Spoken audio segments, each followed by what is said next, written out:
이번 주에 중복입니다. 많이 덥죠. 덥고 습한 날씨가 계속 되어지는데 이번 주에 이렇게 삼계탕이라도 한 그릇 드시면서 체력을 좀 보충하시기 바랍니다.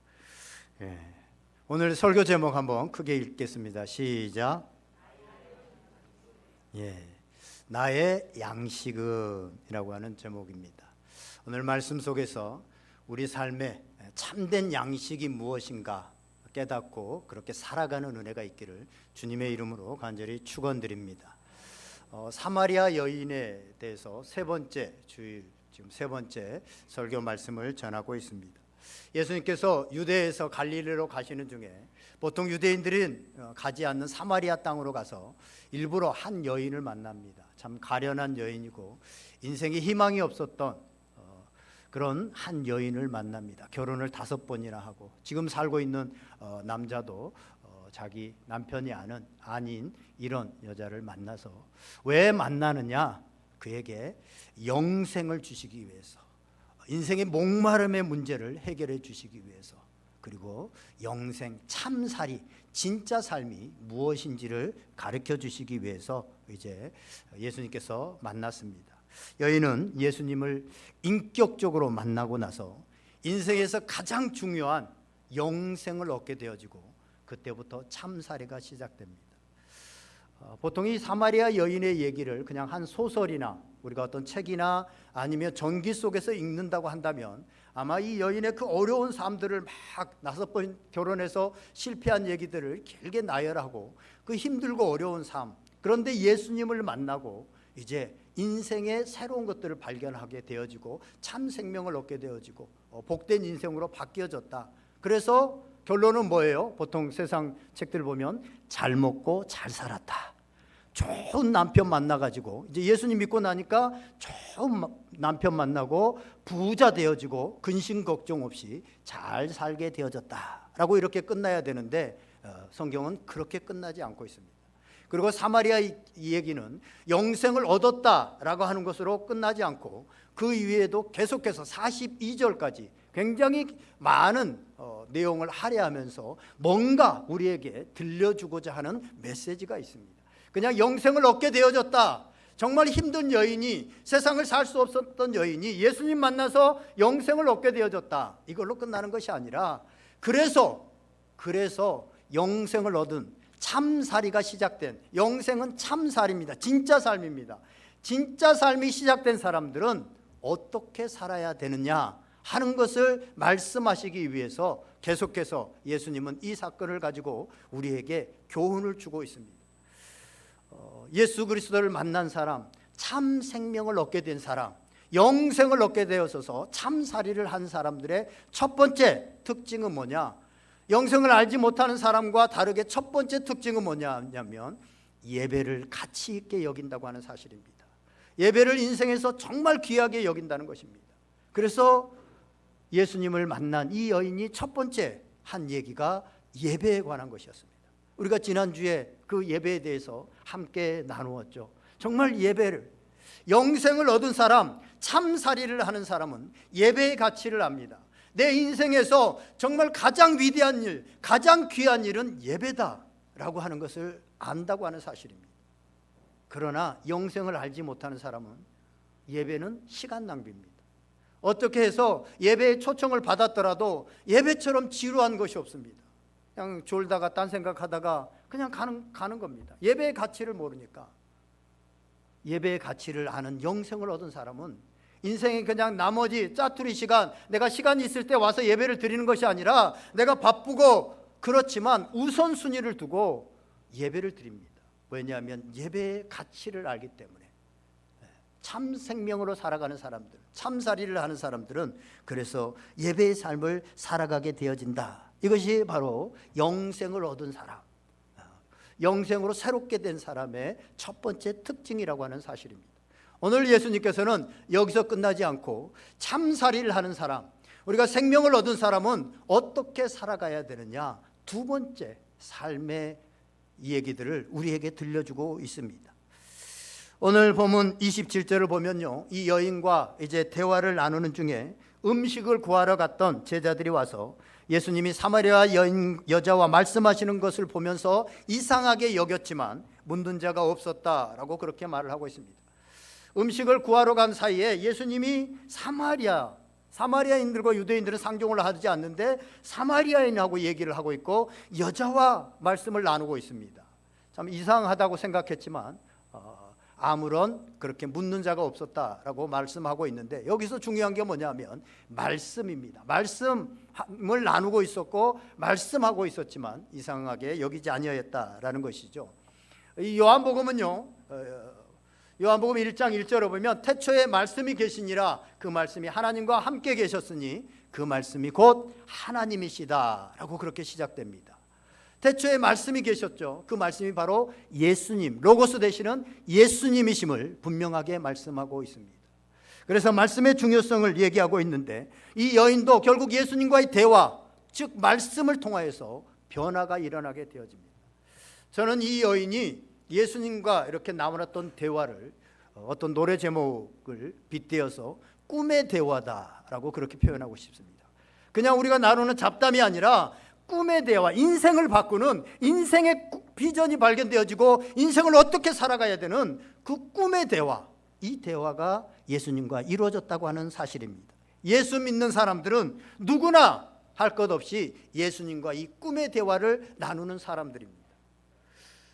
예수님이 살아계실 때는 이렇게 인격적으로 만나서 대화를 할 수 있지만 오늘날 예수님이 계시지 않는데 어떻게 꿈의 대화, 무슨 말입니까? 라고 말씀하시는 분들이 있을 수 있습니다. 예수님 지금 계시지 않는데 그러면 우리가 예수님과 어떻게 이런 꿈의 대화를 할 수 있습니까? 하나님께서는 우리에게, 우리 믿는 자들에게 이런 꿈의 대화, 우리 인생을 뒤바꿀 수 있고 삶을 어떻게 살아가야 될지 아는 이 꿈의 대화를 우리에게 이미 할 수 있도록 허락하셨습니다. 그게 뭐냐 하면 바로 성경 말씀입니다. 우리가 성경을 읽고 하나님의 말씀을 정말 사모하는 마음으로 주님 말씀하여 주시옵소서, 오늘 이 설교를 들으면서도 말씀하여 주시옵소서 간절한 마음으로 사모한 마음으로 듣게 되어지면 성령님께서 우리 마음 가운데 예수님의 음성을, 예수님의 말씀을, 예수님의 뜻을 들려주십니다.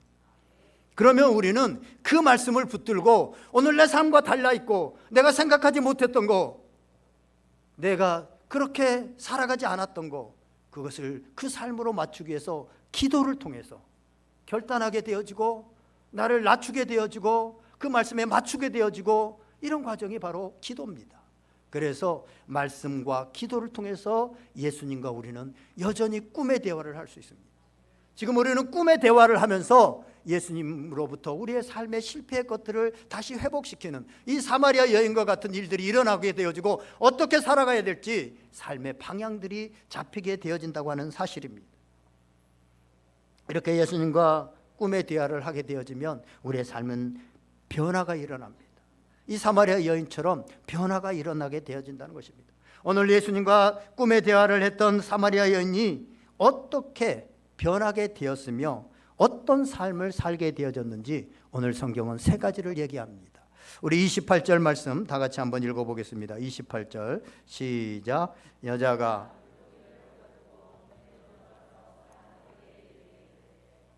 아멘. 여자가 예수님을 만나고 영생을 얻은 후에 첫 번째 반응은 뭐냐 하면 물동이를 버리고 갔다라고 말하고 있습니다. 이 여자가 지금 이 우물가에 왜 왔습니까? 물을 기르러 왔습니다. 그렇죠? 물을 기르러 왔는데 그 물동이를 버리고 갔다는 건 뭐예요? 삶의 목적이, 지금 여기에 목적은 물 기르러 왔는데 그걸 버리고 갔다는 것은 목적이 바뀌게 되었다는 것입니다. 이제까지는 물을 떠서 이 물로 살았는데 이제 더 큰 가치를 보게 되어지니까 이걸 버리고 간 것입니다. 기독교는요, 불교처럼 버리라, 비우라, 무소유 뭐 이런 걸 얘기하지 않습니다. 왜냐하면 더 큰 거, 더 가치 있는 거, 더 위대한 것을 발견하게 되어지고 알게 되어지면 자연스럽게 이전의 것, 가치 없는 것은 버리게 되어집니다. 핸드폰에 투지폰이 나왔는데 스마트폰이 나오니까 투지폰은 이전의 것은 있어도 가지지 않게 됩니다. 버리게 되어집니다. 우리 지금 아내가 잘 안 버리니까 우리 집에 지금요 핸드폰 예전에 쭉 이어왔던 것 네 식구가 그냥 서랍 안에 가득히 있어요.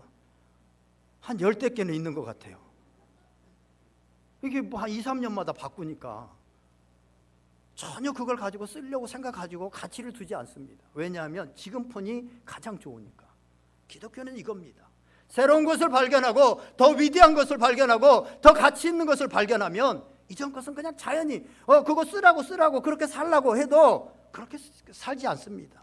그냥 버립니다. 버리라고 해서 버려지는 것이 아니라 더 이상 가지고 있을 가치가 없다. 그것을 못 느끼게 되어지면 자연히 버리는 겁니다. 우리 삶을 살아가는 방식도 마찬가지입니다. 이거 별 가치 없다라고 하면 그냥 버리게 되는 거죠. 더 좋은 것이 오면 과거의 것을 추구하지 않습니다. 물동이를 버려두었다는 것은 더 큰 가치를 보았다는 것이고 버릴 만큼 가치가 있는 것을 봤다는 겁니다. 저도 젊었을 때 잠깐 담배를 피워봤는데 담배가 이게 피는 사람들은 잘 안 끊어지잖아요. 그래가지고 뭐 금연초, 뭐 금연 뭐 이래가지고 금연 운동 광고에도 막 나오더라고요. 금연 스트레스만 받았다, 못 끊었다, 뭐 이러면서 광고가 나오던데 이 담배가요 안 끊어져요. 힘들죠. 그런데요, 당신 그 병원에 갔는데 지금 폐암 초기입니다. 이거 이렇게 더 피면 당신 죽습니다.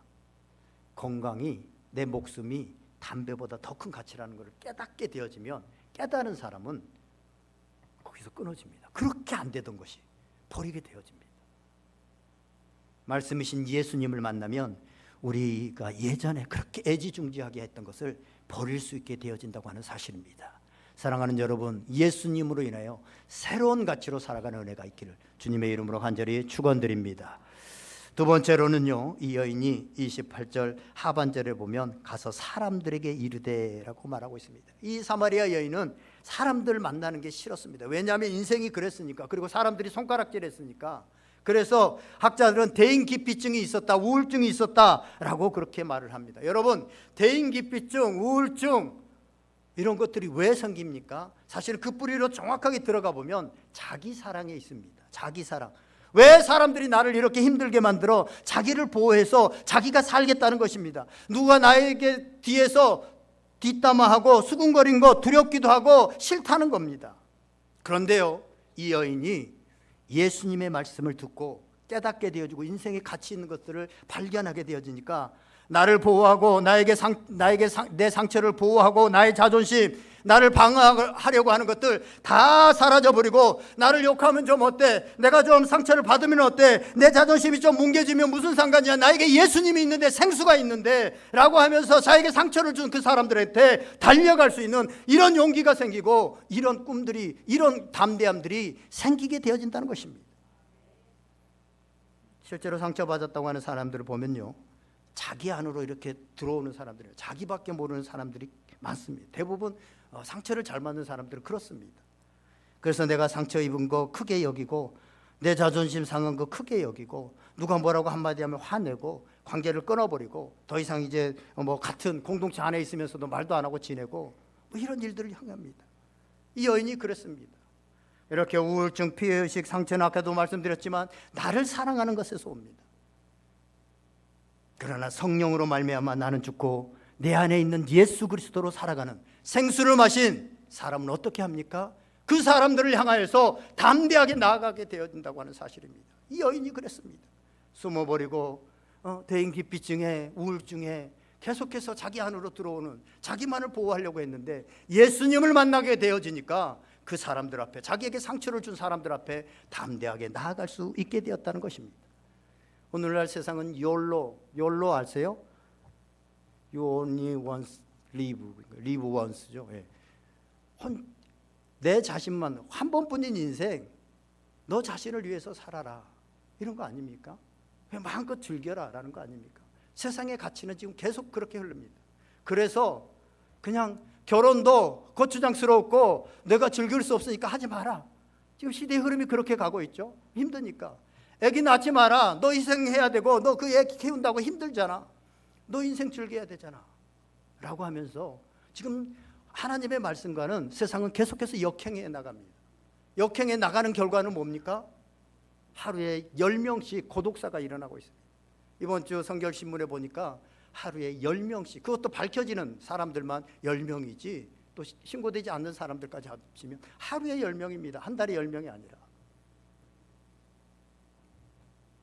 점점 세상이 자기도 우울증이 많아지고 대인 기피하고 혼자 히키코모리들 고립되는 사람들이 점점 많아지고 있고 세상은 점점 무너져 가고 있고 이렇게 해서 나라가 존폐가 흔들리게 되어지고 지금 이런 세상으로 갑니다.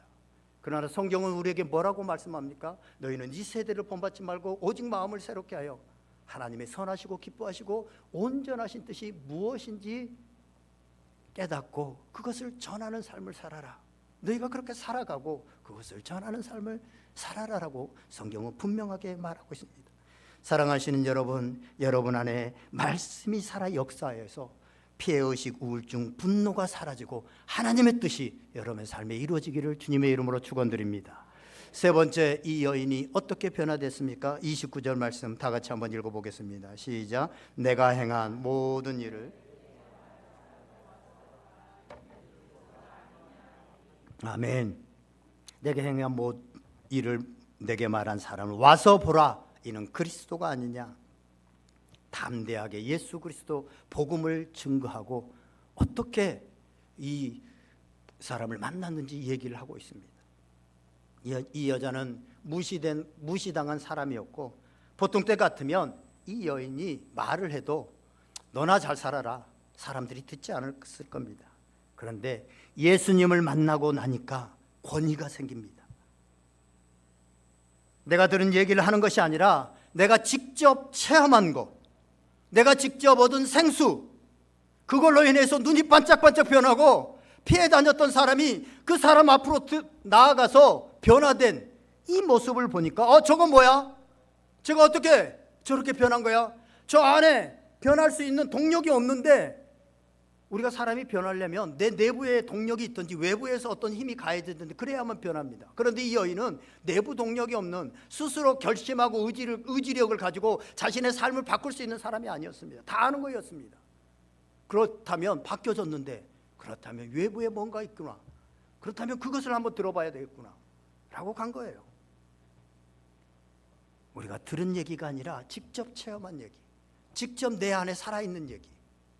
바울은요 로마서 16장을 보면 한번 이렇게 로마서 16장 보여주실래요? 16장에 보면 나의 복음과 예수 그리스도를 전파함은 이렇게 말합니다. 나의 복음. 바울은요 나의 복음 이렇게 말을 해요.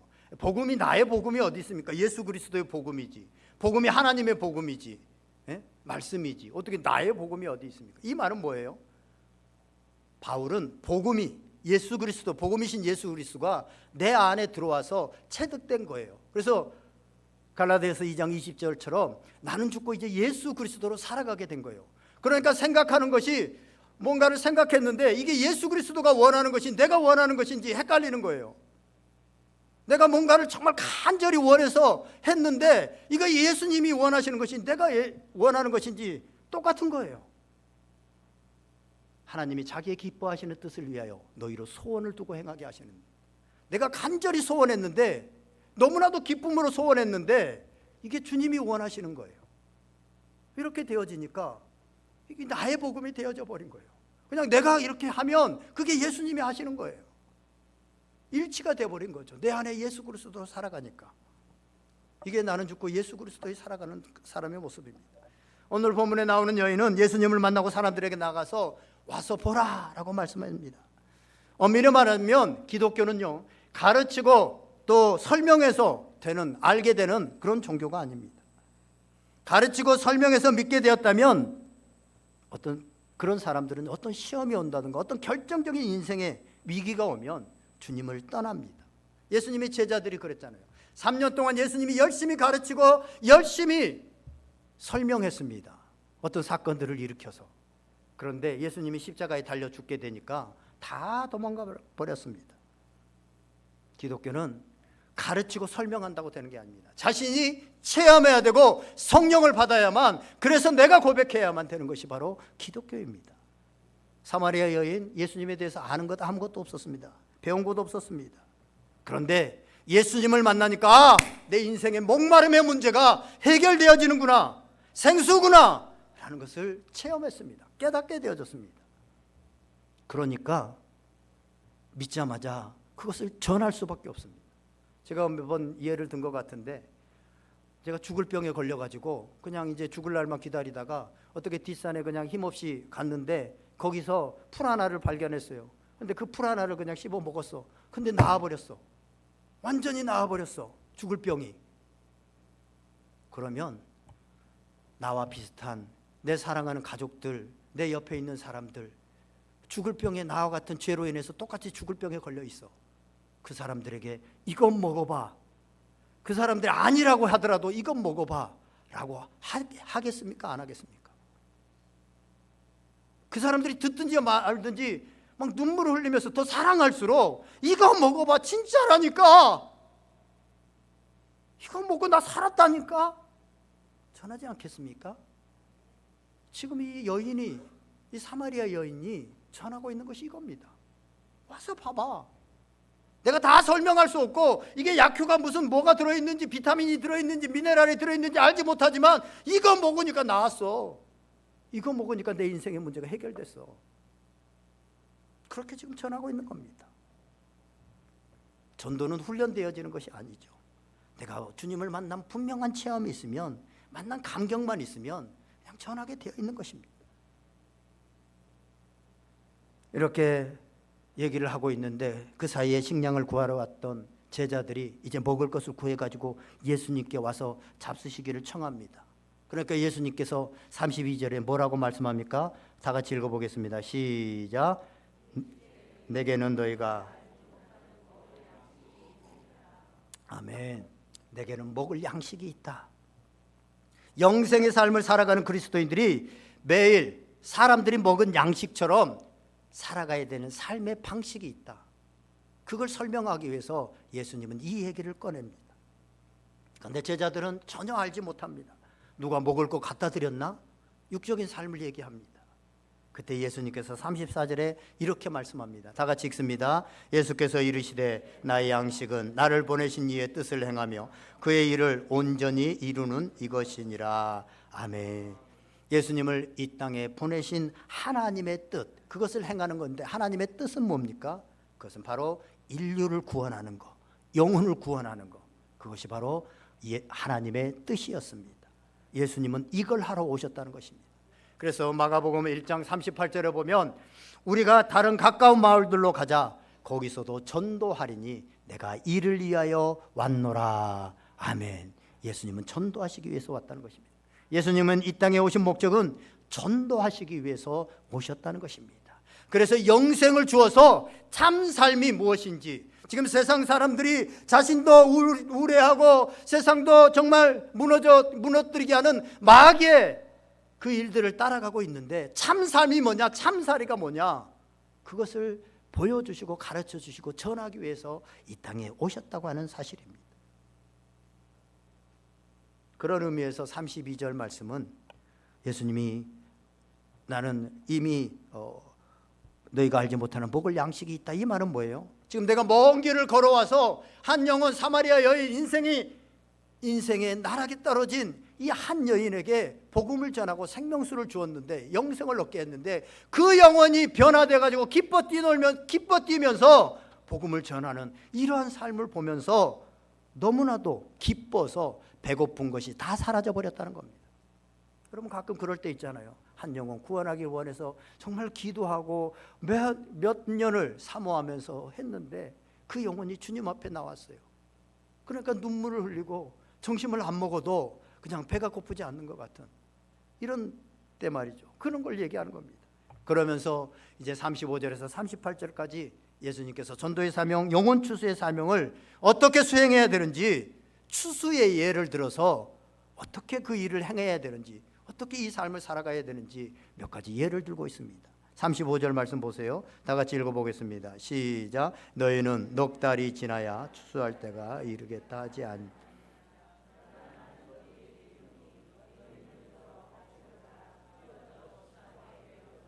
아멘. 예. 밭을 보라, 희어져 추수하게 되었다. 추수는요, 시기를 놓치면 안 됩니다. 그렇죠?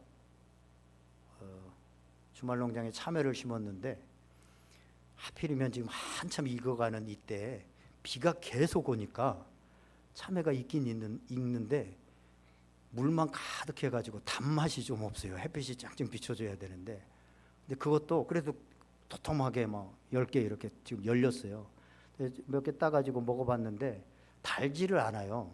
그냥 시원하긴 한데 물이 많긴 한데, 그래서 며칠 또 비 와서 안 땄더니 그 자리에서 이렇게 큰 게 썩어 있어요.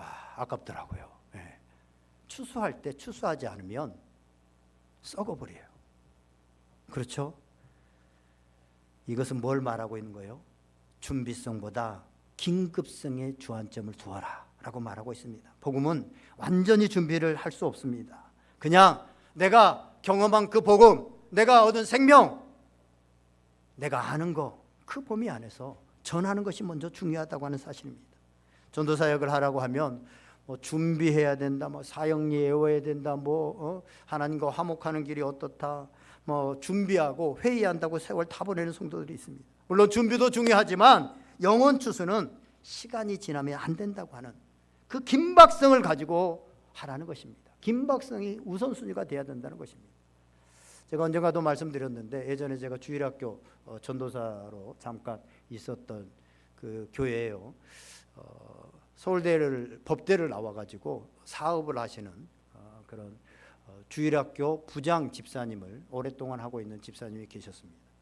이 집사님은 그 바쁜 일정들을 살아가면서도요, 토요일 날은 일부러 토요일 오후에는 시간을 내 가지고 동네 꼬마들, 친구들 뭐 이런 애들 데려다가 꼭 그 당시에 짜장면, 지금 20여 년이 지난 짜장면을 굉장히, 지금은 뭐 좀 흔합니다만 그때만 하더라도 애들이 많이 좋아했죠. 꼭 대여섯 명 불러다가 짜장면을 사주면서 내일 교회 가자. 아저씨가 내일 여기 올 테니까 교회 가자. 그래가지고 꼭 토요일이면, 그리고 또 어려운 가정 정도, 뭐 결손 가정이나 이런 가정에 가서 또 뭐 선물이나 이런 거 사가지고, 쌀이라든가 이런 거 사가지고 꼭 한 가정 정도를 돕는 참 모범이 되는 그런 분이셨는데, 주일날 되면요, 이분이 자기 그 당시에 사업을 하기 때문에 차가 그 당시에 제일 좋은 차였어요. 저는 그런 차 잘 뭐 타보지도 못하고 잘 보지도 못했는데, 그런 차를 사업을 위해서는 그렇게 해야 된다고 뭐 계약하고 이럴 때 없어 보이면 안 돼서 어쩔 수 없이 그렇게 하노라고, 자기가 이걸 타고 싶어서가 아니라 그러면서 이제 타고 다니시는데, 주일날 아침에요, 지금도 저는 그 인상을 잊을 수 없습니다. 그 아이들을 그 차에다가, 때로는 비 오고 막 이러면 아이들 막 흙 묻혀가지고 막 그 좋은 차, 삐까뻔쩍한 차를 막 묻혀가지고 더럽히는데요, 거기다 아이들을 태우고 오면서 아침에 탁 내리면서 거의 뭐 천하를 얻은 듯한 그런 얼굴로 내려 여기가 교회야 막 이러면서 이 모습 있잖아요. 가장 행복해하는 그 모습, 전 지금도 잊을 수가 없어요. 그런데 그분이 식사하면서요, 지금은 장로님이 되셨는데 저한테 그런 얘기를 하더라고요. 전사님, 제가요 이렇게 기도하면서 하면 성령님께서 누구를 좀 만나서 전도를 해라, 누구에게 복음을 전해라 라고 하는 그런 마음을 주십니다. 그러면 순종해서 이렇게 나아가는데, 최근에 제가 어떤 분을 가서 복음을 전해라, 자기가 사업하고 뭐 이렇게 만나는 사람인데 그런 마음을 강력하게 주셨대요. 그런데 뭐 사업 일정이 바쁘고 일이 바쁘고 또 교회 일들도 뭐 교회에서도 섬기는 것들이 뭐 바쁘고 이래서 그냥 지나갔는데, 며칠 전에 그분이 교통사고로 돌아가셨다라고 하는 부고를 듣고 자기가 그 장례식장에 갔는데 얼마나 눈물이 나오고 얼마나 회개가 되는지, 하나님께서 너한테 그렇게 복음을 전하라고 전도하라고 했는데 기회를 놓쳐버렸다는 거예요. 그러면서 그때도 울먹거리면서 그렇게 저한테 얘기를 하는 걸 보았습니다. 그렇습니다. 우리는 우리 자신이 언제 어떻게 될지 모르고, 또 우리가 전도해야 될 대상이 언제 어떻게 될지 모릅니다. 그러므로 우리는 때를 얻든지 못 얻든지 영혼 추수에 힘써야 된다고 하는 사실을 말씀하고 있습니다.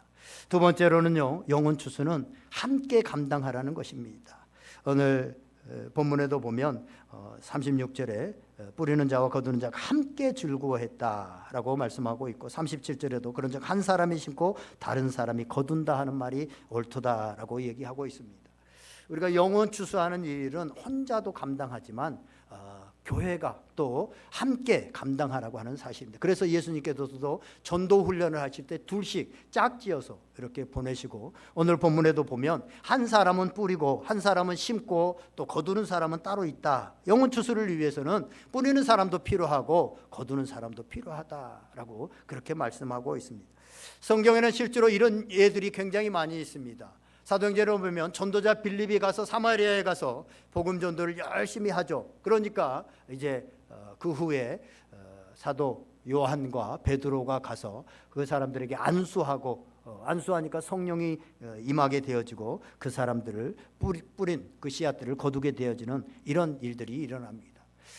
통계를 보니까요, 한 사람이 예수님을 믿기까지는 평균 4사람이 전도를 해야, 4사람에게 복음을 들어야 온전히 예수님을 믿을 수 있대요. 교회 안에 들어와 있어도 사실은 예수님을 온전히 구주로 믿지 않는 사람들도 있습니다. 그런데 그 사람들도 누군가가 복음의 진리를, 성경 그대로를 전해주는 사람도 있고, 또 자기 간증을 통해서 나는 이런 하나님을 만났어 라고 하면서 그 복음을 전해주는 사람도 있고, 어쨌든 평균 4명 정도를 들어야 그 사람이 예수님을 영접한다고 하는 통계가 있더라고요. 그렇다고 본다면 내가 오늘 누군가를 전도해서 그 영혼이 예수님을 영접하게 되었다고 한다면 그냥 나 혼자 잘한 것이 아니라 그 앞에 누군가가 여러 번 이렇게 전했기 때문에 그 사람이 지금 나를 통해서 열매를 추수할 수 있게 되어졌다는 것입니다. 지난주에 그 전도 초청잔치에 왔던 분들 중에 그냥 뭐 교회에 별로 관심이 없고 그날 한 번만 와달라고 해서 온 분들과 어떻게 하다가 식사하게 되어졌어요. 그런데 지난주에 연예인 중에 훌륭한 사람 한 분이 돌아가셨죠. 누구예요? 예수님은 별로 모르시는데 현철은 잘 아시는, 그래, 현철 씨가 뭐 나름대로 돌아가셨어. 그 뭐 밥 먹는 자리에서 뭐 술도 한 잔씩 하시고 그러는데 그 얘기가 나왔어요. 그래서 어떤 한 분이 자기 현철을 너무너무 좋아해가지고 그날 하루 종일 우울했대요. 그러면서 계속 그 현철 씨 노래를 반복해서 듣고, 그 장례식장에서 연예인들이 뭐 조사를 하는 이런 것들을 다 듣고 막 이러면서 우울하게 지내. 그러지 말라고 막 이러면서 우리가 하면서 찬스는 이때다. 죽음을 얘기하고 현철 씨의 죽음을 얘기해서 내가, 그래요, 죽음이 우리에게도 있어요. 우리도 다 죽어요. 죽음을 어떻게 대비하세요? 라고 하면서 제가 그때 막 복음을 막 전했잖아요. 그러니까 술을 마시고 이렇게 한 사람이, 아유 뭐 바빠서 우리 이제 가야 되겠어요. 들을 이렇게 마음이 없는 거죠. 제가 막 얘기를 하니까 듣고만 있다가 거기서 막 거품을 물고 얘기를 막 이제 진짜를 막 얘기하고 예를 들어서 얘기하고 막 이러니까 일어서려고 하더라고요. 그때 내가 상처를 받았겠어요? 웃었겠어요? 웃었어요. 야, 이 사람이 아직 이 내가 말씀을 준비하고 있었거든요. 한 번이야. 내가 한 번 전한 거야. 너희들 또 누군가가 네 옆에서 또 전할 거야. 또 누군가는 또 전할 거야. 기도하면서 한 4번이 넘어가면 네가 구원을 얻게 되고 주님 앞에 나올 거야. 이런 생각이 들었어요. 네. 여러분, 우리 사명은요, 함께 감당하는 것입니다. 그래서 교회도, 사실은 성령의 공동체인 교회도 사도행전에 보면 뭘 합니까? 공동체가 세워지니까 함께 복음을 전하죠. 어떤 사람은 사도 바울처럼 가서 복음을 전하고, 바나바처럼 그렇게 전하고 가서 전하는 사람이 있고, 그를 위해서 기도해 주는, 베드로가 전하다가 감옥에 갇히니까 교회가, 온 교회가 기도하고 또 나와서 함께 해주고, 그러면서 선교 공동체가 되는 것을 보게 되어집니다. 함께하는 겁니다. 세 번째로는요, 영혼 추수의 사명은 함께 즐겁게 감당하는 것이라고 하는 사실입니다. 36절 하반절에 보니까 이는 뿌리는 자와 거두는 자가 함께 즐거워하게 하려 함이라. 아멘. 예. 사람은요, 다른 사람이 시킨 것을 하면 대체로 즐겁지 않습니다. 그렇죠? 시킨 것을 하면. 저는요, 낚시, 우리 형님들하고 우리 아버지까지 낚시를 좋아했어요. 우리 두 형님들은 막 낚시 도구, 특히 큰 형님은 예수님을 믿기 전에는 막 낚시 도구를 막 몇백만 원, 몇천만 원 사가지고 밤새도록 막 낚시를 해가지고, 또 그거 가지고 또 먹지도 잘 않아요. 붕어 잡아가지고 뭐 다 버리기도 하고 바다 낚시를 가기도 하고 하는데 이해가 안 되더라고요. 왜 저 고생하면서 저러고 있나? 저 농사하는 거 보면 여러분들 이해가 안 되잖아요. 집사람 저 비 오는데 장화 신고 막 비 다 맞아가면서 막 그러고 있는 거. 근데요, 식물이 하나하나 자라는 거 보면 재밌어요. 자기가 하면 해요. 근데 누가 시켜서 하면 저 돈 준다고 하겠습니까? 맞죠? 예수님은요, 하나님의 뜻을 행한 거예요. 하나님이 시켜서 한 거잖아요. 그런데 예수님은 즐겁게 그 복음을 전할 수 있었습니다. 왜냐하면 하나님의 뜻을 행하는 것을 자기의 양식으로 아셨기 때문에 그렇습니다. 아버지의 뜻을 자신의 뜻으로 온전히 받아들였기 때문에 즐겁게 할 수 있었다는 겁니다. 우리는 이미 오늘 본문에 나온 것처럼 영생의 싹스를 받았어요.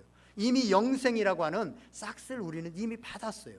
싹스를 받은 사람은 그 주님의 뜻, 그 영생을 전하는 삶을, 그래서 이 시대가 참살이를 할 수 있는 그 시대로 만들어가는, 영생을 얻게 하는 것이 바로 우리 영생의 싹스를 받은 사람들의 의무기도 해요. 그래서 이 바울은 나는 부득불 복음을 전할 수밖에 없다라는 말도 하잖아요. 그런데 그 복음을 부득불 전하는 것이 아니라 오늘 즐겁게 내 일로 여기고 내 것으로 여기고 즐겁게 하라라고 그렇게 말씀하고 있습니다. 오늘 이 여인은요, 즐겁게 자기가 자발적으로 가서 이 복음을 전하고 있는 것을 보게 되어집니다. 그래서 오늘 본문의 결론은 어떻게 내려지느냐? 이 여인이 복음을 전함으로 인해서 많은 사람들이 그리스도를 믿게 되어지고, 더 나아가서 예수 그리스도의 말씀으로 인해서 세상이 예수 그리스도가 구주인지를 알게 되었다라는 말씀으로 오늘 결론이 맺게 되어집니다. 이제 말씀을 정리하려고 합니다. 우리 예수 믿는 사람들이 가지고 있는 착각 중에 하나가 자신이 많이 먹어야 배부를 줄 안다는 것입니다. 자신이 많이 누려야, 자신이 많이 가져야, 자신이 많이 누려야만 거기에 기쁨이 있고 행복이 있는 줄 안다는 것입니다. 그러나 이것은요, 뭐 그런 안에서, 그 안에서도 기쁨이 있습니다. 그러나 이것은 세상 사람들이 가지고 있는 어떻게 보면 낮은 단계의 기쁨입니다. 그러나 생명을 가진 우리 그리스도인들은요, 오늘 예수님처럼 남을 먹여주고 한 생명이 살아나는 걸 보면서 밥을 먹어도 배부르지 않는 것 같은, 그것을 바라보면서 흐뭇한 이런 기쁨, 이것이 진정한 영생을 가진 사람들의 기쁨이다라고 볼 수 있습니다. 지난 6월 달에 우리가 어르신 초청잔치를 하면서 많은 어르신들이 오셔서, 아마 그 어르신들 제가 한 분 한 분을 다 모르지만 대부분 혼자 계시는 분들입니다. 지금 이 땅에 지금 혼자 살아가는 분들이 너무 많고, 사회적인 문제가 되는 것이 뭐냐면 뭐 욜로, 뭐 혼자 살고 뭐 결혼 안 하고, 그래서 오는 게 뭐냐면 결국 혼자 고독사를 하는 사람이 하루에 10명씩, 지난주에 우리 성결신문에 나왔지만 하루에 10명의 고독사, 그것도 드러난 것만 그러니까 더 많은 사람들이 지금 고독사로, 결국 세상이 자기가 그렇게 살아가고 결국 자기가 다 그것을 받게 되어지는 이런 세상이 되어졌습니다. 어려운 뭐 히키코모리들이 많아지고 우울증이 많아지고 운둔형 외톨이들 말이죠. 이런 세상이 되어져서 자기가 지금 다 그걸 받고 있잖아요. 그런데 우리는요, 참된 기쁨은 그 어르신들이 이렇게 밥을 주고 뭐 우리 그 밥을 대접하고 또 즐거운 놀이들도 하고 게임을 하면서 정말 그 외롭게 살아가는 사람들이 활짝, 언제 그렇게 활짝 웃고 즐기고 그럴 수 있겠습니까? 먹고 즐기는 모습을 보면서 사실은 저는 먹지 않아도 배부르다, 이 예수님의 그 마음들을 조금은 이해하겠더라고요. 참된 성도는 이처럼 주님이 하시는 일을 기쁘게 하면서 즐거워하는 사람이 정말로 생명을 얻은, 영생을 얻은 사람들의 삶이라고 하는 사실입니다. 신앙의 수준을요, 산타크로스로 비유한 그런 내용이 있어서 말씀을 드리고 이제 말씀을 나누려고 합니다. 신앙이 어렸을 때는요, 예수님을 믿는 것이 아니라 사실은 산타크로스 예수님을 믿습니다. 산타클로스 성탄절에 오시잖아요, 그렇죠? 예수님은 안 오시는데 산타클로스는 오시잖아. 몇 살까지 믿으셨어요? 네? 한 명한테 물어봐야 되겠어요. 정정학 권사님, 산타클로스 몇 살까지 진짜 믿었어요? 6살. 네. 지난 교회 제가 아는 한 집사님이, 여자분인데 진짜 순수하세요. 대구 분인데 중학교 2학년 때까지 산타클로스가 진짜 있는 줄 알았대요. 다른 사람이 에이 그런 게 어디 있어? 있어. 우리 집에 왔는데. 저는요 어른 될 때까지 여러분들이 있다고 믿으면 좋겠어요. 그래서 산타크로스 예수님은 내가 원하는 거, 내가 바라는 거를, 내가 이번에 꼭 이런 선물 갖고 싶어요. 그러면 꼭 그 선물 줘. 아빠가 다 알거든. 다 들었거든. 꼭 주는. 그래서 예수님을 그렇게 믿어요. 예수님이 이거 되게 해주세요. 그러면 좀 되는 것도 같아. 그래가지고 믿었는데 결국은 조금 지나다 보니까 그런 산타크로스가 없어. 그걸 알게 돼. 예수님을 믿어봤는데 내가 원하는 대로 해주지를 않아. 인생에 뭐 어려움도 닥치게 되고 이걸 원했는데 원하지 않는 대로 돼. 막 인생이 이런 일들이 발생해. 그러면 어떻게 돼요? 산타크로스는 없네. 인생에 회의가 들어. 예수님을 믿는다는 것에 대해서 예수님이 진짜 있는가라는 거에 이런 생각들을 하게 되어져요. 그때부터 신앙의 방황이 시작되고 그때 예수님을 떠나는 사람들이 꽤 많습니다. 실제로요.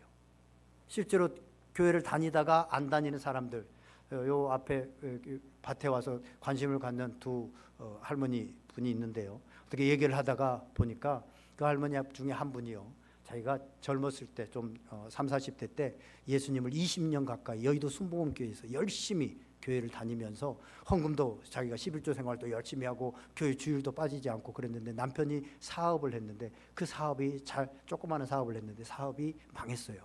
그리고 자기는 60대가 돼가지고 암에 걸렸어요. 다행히 치유돼가지고 지금 5년 이상 돼서 나아가지고 신앙생활을 하는데, 신앙생활을 하는 게 아니고 살아가는데, 그 다음에 이 안성으로 10년 전에 그거 망하고 병 걸리고 그렇게 와가지고 그 다음부터 교회를 안 다니는 거예요. 왜냐하면 그렇게 내가 예수님을 섬기고 했는데 예수님이 산타클로스가 아닌 거예요. 원하는 것을 들어주지 않는 거예요. 그러니까 예수님을 떠나버린 거예요. 그런데도 마음 저 깊은 곳에 뭔가는 오래 다녔기 때문에 있어요. 그래서 제 아내하고 제가 자주 얘기를 하고 교회 오셔야 됩니다. 예수님 믿으셔야 됩니다. 얘기들을 하고 있는데요. 이거죠. 대부분의 사람들이 이래요. 그런데요, 성경은 뭐라고 말을 합니까? 산타크로스를 믿으라는 게 아니라 내가 산타크로스가 되라. 내가 산타크로스가 되라 라고 그렇게 말씀하고 있습니다. 영생을 받은 내가 그 영생의 삶을 살아가면서 그 영생의 삶을 나눠주어라. 그러기 위해서 최선을 다해서 공부해라. 세상은 공부해서 너 혼자 욜로, 너 혼자 즐기며 살아라. 그리고 세상은 어떻게 되든지 만해. 뭐 얘기를 하든지 만해. 그런 거 상관없이 너 혼자 즐겨라라고 얘기를 하고 있는데 성경은 뭐라고 말합니까? 공부 열심히 해라. 그래서 공부해서 남주라. 열심히 일을 해라. 그래서 돈을 벌어라. 그래서 너 혼자 즐기지 말고 나누라. 남주라. 라고 그렇게 얘기를 합니다. 혼자 살지 말고 희생하는 삶을 살다가 십자가 지고 죽는 삶을 살아라. 이게 바로 예수 그리스도의 삶이고 예수 그리스도를 따르는 삶이다 라고 말씀하고 있습니다. 여러분, 이것을 세상 사람들은 어떻게 이해하겠습니까? 영생을 가지지 못한 사람들은 어떻게 이해를 하겠습니까? 공부해서 남주고 돈 벌어서 남주고 십자가 지고 살다가 희생해서 죽어라. 이 삶을 어떻게 이해하겠습니까? 그러나 이 삶이 참살이고 영생의 삶이고 이게 정말 인생이고 이게 정말 복된 삶이고 이게 가정을 살리고 이게 사회를 살릴 수 있는 삶이다라고 성경은 말해주고 있습니다. 오늘 영생을 얻은 이 사마리아 여인은 그래서 예배자의 삶과 전도자의 삶을 살아가게 되어졌다라는 것을 우리에게 말씀해 주고 있고, 참살이 영생을 얻은 사람은 이런 삶이다. 이 여인이 예수님을 믿어서 좋은 신랑 얻어서 돈 많이 받고 돈 많이 벌고 복된 삶을, 그냥 편안한 삶을 먹고 즐기는 삶을 살았다라는 것이 아니라 영생을 전하는 삶을 살게 되어졌다라고 하는 것이 결론입니다. 사랑하는 여러분, 참살이 속에서 이 삶을 살아가는데 기쁨이 넘치는 그런 은혜가 있기를 원합니다. 나 혼자 먹고 즐겼더니 너무나도 기쁘다. 세상 사람들처럼 여행 카톡에 올리고 남들이 잘 먹어보지 못한 거 올리면서 기쁜 것이 아니라 생명을 전하면서 참 예배자로 살아가면서 누리는 그 참사리의 기쁨, 그 기쁨이 이 사마리아 여인이 누렸던 이 기쁨이 저와 여러분에게 있어지기를, 또 우리 온누리 교회에 있어지기를 주님의 이름으로 간절히 축원드립니다. 우리 다 같이 한번 기도하겠습니다. 오늘 말씀을 생각하면서 우리 한번 간절히 기도하겠습니다. 하나님, 내가 정말로 참사리를 살아가면서 세상의 얄팍한 그런 행복 기쁨이 아니라 정말로 참사리를 살아가면서 기뻐할 수 있는, 즐거워할 수 있는 그런 삶이 되어질 수 있도록 이 영생의 풍성함을 더할 수 있도록 인도하여 주시옵소서. 성령님께서 여러분들에게 들려주신 말씀 붙들고 다 같이 한번 간절히 기도하겠습니다.